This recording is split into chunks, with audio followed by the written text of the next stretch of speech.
Fala, guerreiros! Vim aqui na beira do rio um pouco antes da minha caminhada, só para comunicar para vocês. Antes de qualquer coisa, se inscrever no canal, deixar seu like nos vídeos para que o canal se torne mais conhecido e também compartilhar com todo mundo que vocês sabem que está estudando, se preparando para provas e concursos, especialmente na área de carreiras policiais. Hoje, mais um sinal de que 2019 é o nosso ano, é o ano da nossa aprovação. Mais um edital na área, temos a Guarda Municipal de Uberaba com 100 vagas. Sendo dessas 100 vagas, temos 10 vagas para mulher e 90 vagas para homens, certo? O pessoal está reclamando um pouquinho aí do salário, que é um pouco baixo, R$ 1.800. Mas a gente não pode se esquecer que a longo prazo esses 1.800 eles se multiplicam, às vezes até 4 ou 5 vezes, certo? Questão de agregação de outros valores que vão entrando junto no salário e até mesmo outras gratificações, porque a Guarda Municipal, você sabe, você entra num cargo inicial e logo em seguida você se projeta para outras áreas, outras funcionalidades e muitas funções gratificadas, certo? Então, idade de 18 a 35 anos, a idade superior, a inferior, que normalmente a Guarda Municipal exige, que é em torno de 21, então 18, porém temos a idade limite de 35 anos. Inscrições de 19 de março a 21 de abril, certo? Na verdade, a prova é somente no dia 26 de maio. Então, como você pode bem ver, a inscrição ainda está longe de começar, o edital ainda não está 100% pronto, o que temos apenas é o extrato de edital. Então, se você é da região de Uberaba, não deixa de fazer essa prova. Se você é do sul, fica um pouco complicado de ir para lá. Porém, se você é da região, não perde essa oportunidade e, mais uma vez, nós vamos analisar esse edital como sempre nós fazemos no canal. Não vamos deixar de analisar o número de questões e ver sempre aquele tipo de o que vai cair para que nós possamos assim direcionar nossos próximos estudos, certo?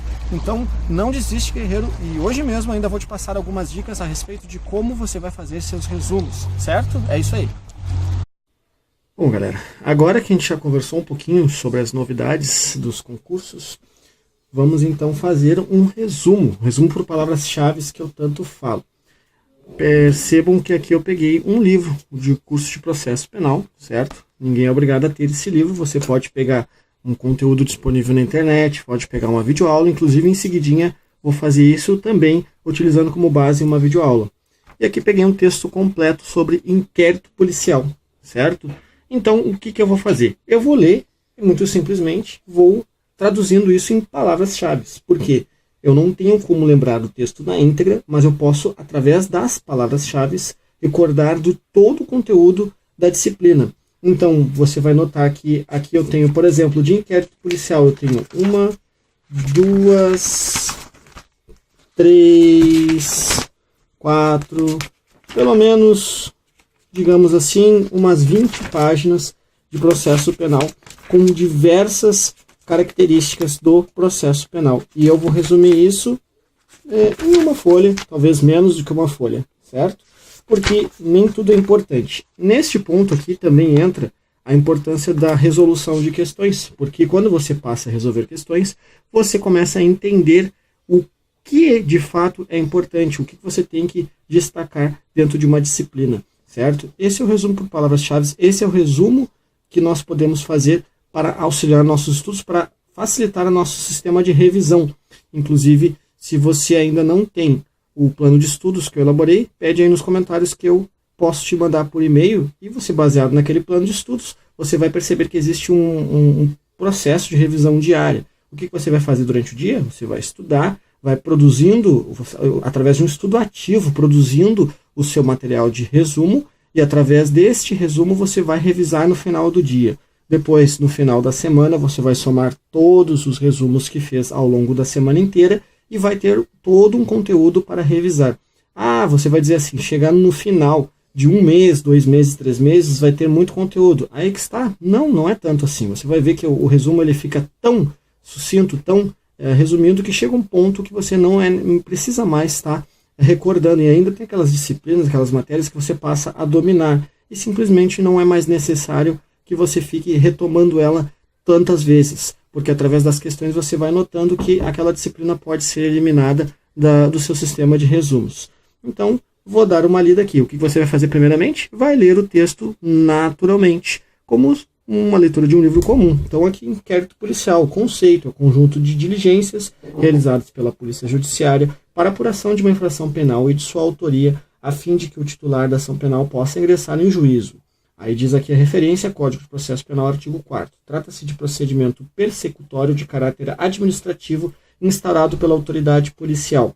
Tem como destinatários imediatos o Ministério Público, titular exclusivo da ação penal pública, e o ofendido, titular da ação penal privada. Como destinatários imediatos temos o juiz, que se utilizará dos elementos de informações nele constantes para o percebimento da peça inicial e para a formação de seu convencimento quanto à necessidade de decretação de medidas cautelares. O que eu vou fazer?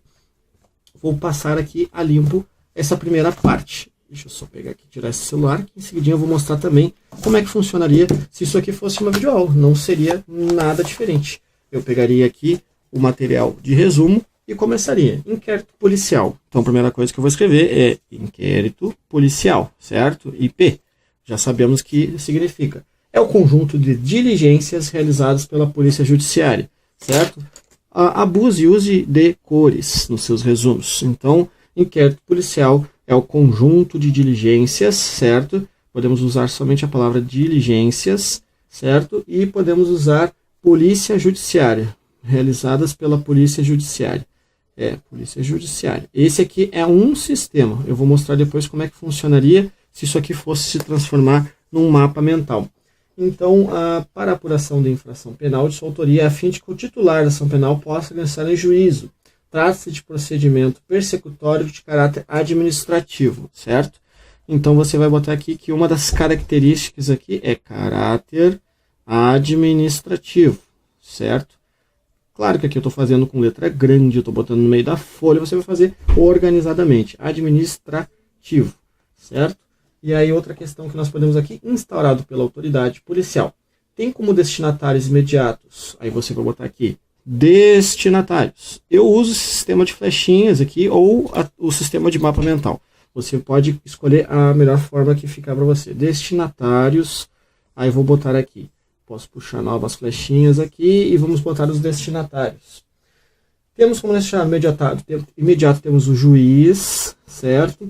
E temos também que se utilizará os elementos de informação não constante para o recebimento da peça inicial e para a formação da necessidade de decretação de medidas cautelares. Aí logo abaixo passamos à definição de polícia judiciária. Lembra que já havíamos anotado aqui em cima? Então podemos só puxar aqui uma flechinha ou fazer alguma coisa. Polícia judiciária conforme Luiz Júlio Fabrini Mirabete, Código de Processo Penal interpretado. A polícia é uma instituição de direito público destinada a manter a paz pública e a segurança individual. Divide-se da seguinte maneira, quanto ao lugar da atividade terrestre, marítima ou aérea, contra a exteriorização ostensiva e secreta, quanto à organização leiga de carreira e quanto ao objeto. Eu nunca vi nada disso aqui em questões, pelo menos das carreiras policiais básicas, como agente e escrivão, então não preciso anotar nada disso.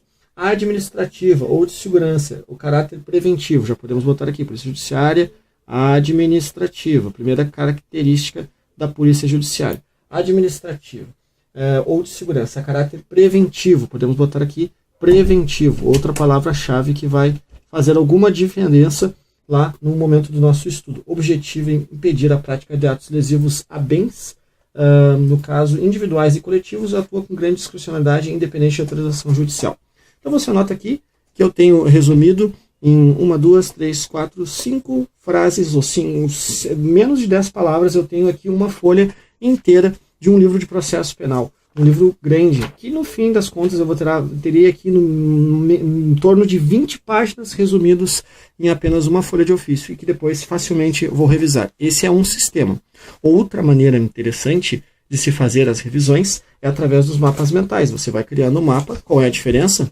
Cores e a centralização de informações. Você vai puxando a informação do centro para as bordas. Então aqui temos no caso, um mapa mental de fato típico. Eu botei a informação principal no centro, o fato típico, certo? E fui botando aqui o que inclui o fato típico, certo? O fato típico, então, inclui a conduta, a primeira ramificação aqui, certo? Dentro do fato típico também temos um princípio de insignificância, que exclui a tipicidade e o princípio da adequação social, certo? Também temos, dentro do fato típico, o resultado. Perceba que está tudo aqui. Dentro do resultado, temos também todo crime afetar o bem jurídico. Temos estar incluso na parte especial do Código Penal. Aí puxando ainda o ramo do resultado. Esse resultado é um resultado naturalístico, que ele é normativo, inclui transformação da conduta do autor provocada. Ele provoca o crime, que esse crime que tem que ser material, formal ou de mera conduta. Perceba que através apenas desse ramo aqui eu tenho toda a distinção do que seria resultado dentro do fato típico. Dentro do fato típico nós temos também a tipicidade, e além disso nós temos, além da conduta, temos o nexo causal, certo? Então aqui tudo isso aqui está dentro do fato típico. Dentro do fato típico nós encontramos toda a distinção dos crimes. Olha aqui, não está aparecendo, vamos puxar aqui um pouquinho. Crimes, esses crimes que podem ser comuns e próprios, certo? Além disso, temos a forma livre ou vinculada, materiais, formais ou de mera conduta, e aí por aí vai. Isso aqui é um mapa mental que está resumindo praticamente um capítulo inteiro de fato típico. Aqui tenho em uma folha resumido mais de 30, 40 folhas. Então assim é que é feita uma revisão. Isso aqui dá mais trabalho do que simplesmente escrever palavras-chave, mas vale a pena. Você vai botar a informação central e vai puxando ramificações. Então dentro do fato típico temos a conduta, primeiro ramo. Dentro da conduta, o que nós temos? Todas as outras áreas da conduta. Ainda dentro do fato típico, temos o resultado, vai puxando outros ramos, certo? Eu vou dar uma pausa aqui para mostrar ainda como funciona a questão da videoaula. Então, dando continuidade aqui, passamos então ao exemplo da videoaula. Como é que funciona quando nós temos uma videoaula que é um pouquinho diferente da leitura direta do livro? Você simplesmente vai assistindo a videoaula e vai anotando os principais tópicos da mesma maneira que estava fazendo no livro, porém a diferença é que depois de terminar a videoaula, você precisa ainda organizar as ideias no seu material. Então aqui eu ponho uma videoaula, por exemplo, Natália Masson, com Direito Constitucional, não sei se está aparecendo aí. Ó, a belíssima Natália Masson, está dando aula na direção, concursos, aulas gratuitas, certo?